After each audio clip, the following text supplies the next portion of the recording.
Hi, welcome to Fish on Fridays. I'm Al McCauley.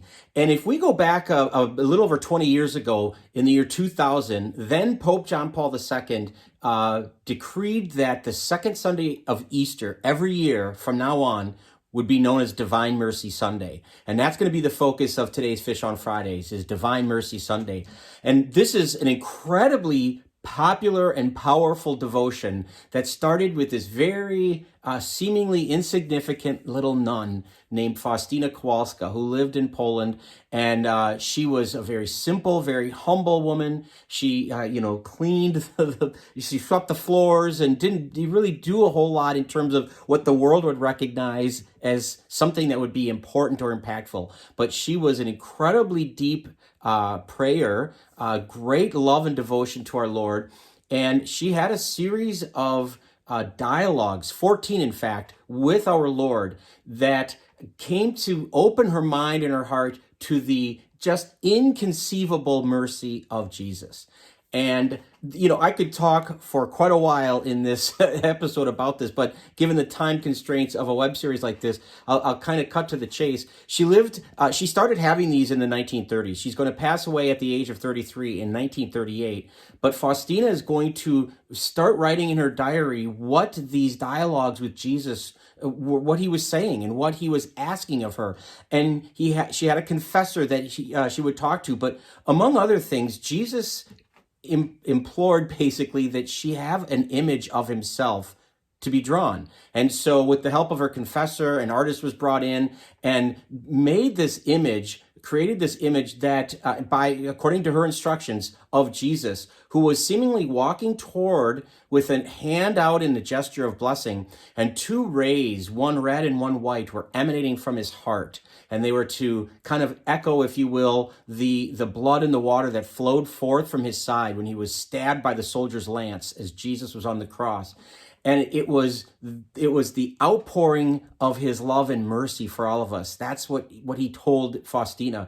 And that's what he really wanted us to know through her, is that Jesus's love is not only abundant, it's inconceivable. This mercy that's available to us is inconceivable. And he asked for us to pray for this abundant mercy. And so we have prayers, several different prayers have come from the experience of Faustina. Probably the most famous is the chaplet that is typically prayed every day at 3:00, because that's the time when we remember Jesus died on the cross. And it's using the rosary as the basis of it, the rosary beads, that is, as the basis of it, but always appealing to the divine mercy of Jesus.